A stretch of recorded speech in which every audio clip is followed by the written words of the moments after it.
माँ जैसा कोई नहीं, उन बातों को शब्दों में ढालना संभव ही नहीं।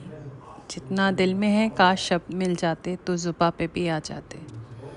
माँ ही तो है जिससे बात करने का कोई समय नहीं था। बस फ़ोन उठाओ, दिन हो चाहे रात, कर लो किसी भी बारे में बात। उन्होंने तो कभी कहा ही नहीं कि बाद में फ़ोन मिलाना। सबके खाने का ख्याल रखना, सबकी खुशी, सबके त्यौहार मनाना। सिर्फ अम्मा ही ऐसी थी जो कभी थकती ही नहीं थी, कभी नहीं थकी। और चाहे हमारा घर में कोई भी इंसान है, सब अम्मा को मम्मी कह के ही बुलाते थे। जगत अम्मा, चाहे हमारे घर के नौकर हों, चाहे हमारे टीचर हों, रिक्शे वाला हो, सब्जी वाला हो, मम्मी। किसी की कोई दवाई हो, किसी की कोई परेशानी हो, बीमारी हो, सबका इलाज हमारी अम्मा करती थी। किसी के गम हो चाहे खुशी हो, सबसे पहले पहुंचने वाली अम्मा। सबके बिगड़े काम ठीक से कराने वाली अम्मा। एक रोटी और पराठा खा लो ये कहने वाली मम्मी। मुझे खाने में क्या पसंद है ये जानने वाली अम्मा। शादी के बाद एक थैला लेके जाओ और 5 साथ में देने वाली अम्मा। जब चाहो जब भी पहुंचो, खाली हाथ ना भेजने वाली अम्मा। सबकी चिंता करने वाली अम्मा। सारे रीति रिवाज रस्म समझाने वाली सबको, मुझे ही नहीं सबको, वो समझाने वाली अम्मा। अम्मा का तो एक अलग ही हिसाब था। सबके जन्मदिन, शादियाँ, सबकी रौनक थी अम्मा।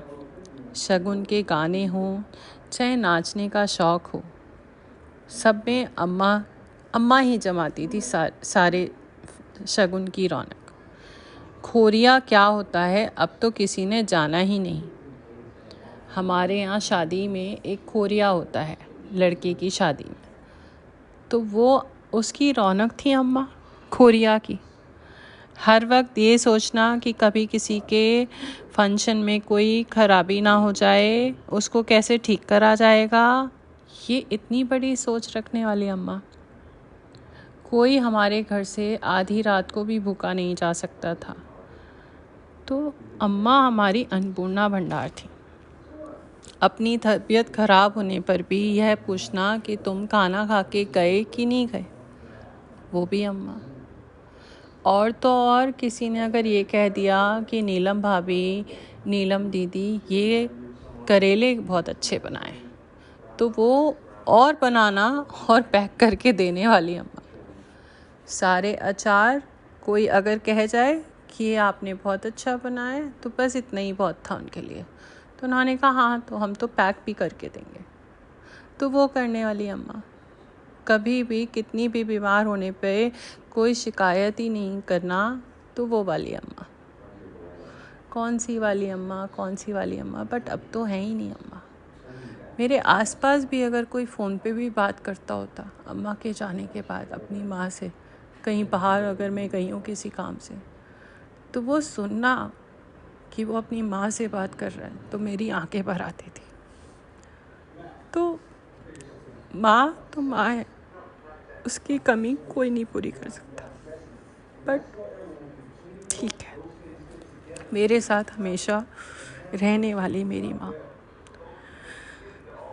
हम लोग किराए पे वीसीआर लाते थे, तो रात भर जगते थे, पिक्चर देखते थे, और फिर पिक्चर देखते थे तो भूख भी लगती थी। उस समय हमारा पेट भरने वाली माँ। और हमारे घर में अगर किसी और का भी जन्मदिन है, कोई आया मेहमान, तो उसका भी जन्मदिन मनाने वाली अम्मा। काश उस समय कोई ऐसा कैमरा होता या वीडियो होता जो हमारी पूरी लाइफ रिकॉर्ड कर रहा होता। सिर्फ फ़ोटो हैं जिससे याद आती है हर चीज़ की। उस समय जन्मदिन मनाना और ढेरों लोगों को बुलाना, छोले भटूरे खिलाना। कोई रेस्टोरेंट होटल नहीं होता था उस समय। हर त्यौहार, होली हो, दिवाली हो, होली पे समोसे बनाना, गुजिया बनाना, ठंडाई बनाना और सबको पेट भर भर के खिलाना। और कभी थकती नहीं थी अम्मा, पता नहीं। तो ये थी हमारी अम्मा।